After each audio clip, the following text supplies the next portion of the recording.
আসসালামু আলাইকুম। আশা করি সকলেই ভালো আছেন।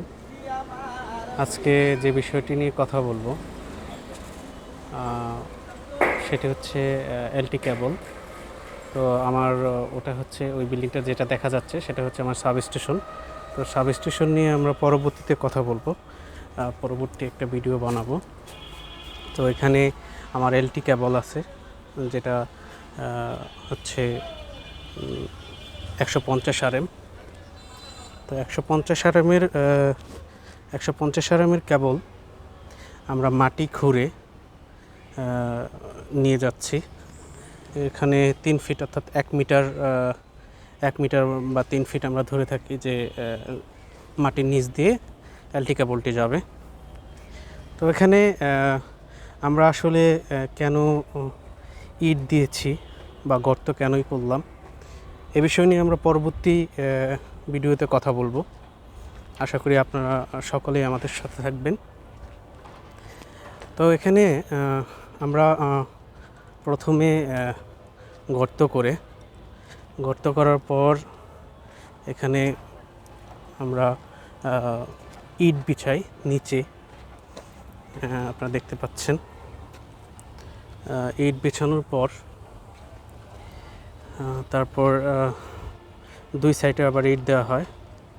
তো এর উপরে এখানে আবার আমরা এই ফাঁকা জায়গাটা যে দেখা যাচ্ছে কেবলটা, সেই কেবলের এখানে আবার আমরা বালি দিব। এখানে আমরা একটা পাইপ দিয়েছি, এর কারণ হচ্ছে এখানে একটা ড্রেন আছে, পরবর্তীতে হয়তো এখানে স্ল্যাব দিয়ে বন্ধ করে দিবে। সেজন্য আমাদের কেবলটা সেফ রাখার জন্য আমরা এখানে একটা পাইপ ইউজ করেছি। তো আপনারা দেখতে পাচ্ছেন যে এইটুকু আমরা বালি দেওয়া হয়ে গেছে। তো এটাকে আমরা আবার ইট দিয়ে ঢেকে দিয়েছি, অর্থাৎ একটা বক্সের মতো আর কি, একটা বক্স করা হয়েছে। এটা আমাদের ওয়ার্কাররা কাজ করছে। তো যদি আপনাদেরকে দেখায়, আমার সাবস্টেশনটা হচ্ছে ওই মেন গেটের ওখানে, আর আমার লাইনটা যাবে হচ্ছে এই বিল্ডিংয়ে। তো আমরা একটু দেখাই, সেটা হচ্ছে এখানে বালি দেওয়া হয়েছে। বালি দেওয়ার পর এখানে আমরা ইট বিছাচ্ছি, অর্থাৎ একটা বক্সের মতো বক্স বানাচ্ছি। এরপর আমরা এখানে মাটি দিব, কিন্তু মাটি দেওয়ার আগে আমার যে ইলেকট্রিক লাইনটা গেছে এখান দিয়ে, তো সেটা আমি কিভাবে পরবর্তীতে শনাক্ত করব, সেজন্য আমরা এখানে সিগন্যাল একটা লোহার রড নিচ থেকে দিয়ে মাটির উপরে 6 ইঞ্চি বা 1 ফিটের মতো থাকবে।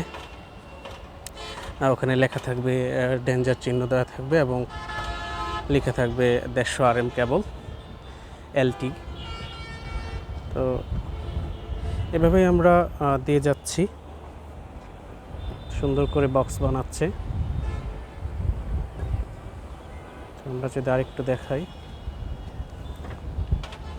পরবর্তী ভিডিওতে আমরা কেন মাটির নিচ দিয়ে নিলাম এবং কেন এখানে ইট বালি এগুলো কেন দিচ্ছি, কী কারণে দিচ্ছি, এই বিষয় নিয়ে আমরা পরবর্তীতে একটা ভিডিওতে আপনাদেরকে বোঝানোর চেষ্টা করব। তো আশা করি সকলেই ভালো থাকবেন, সুস্থ থাকবেন। আসসালামু আলাইকুম।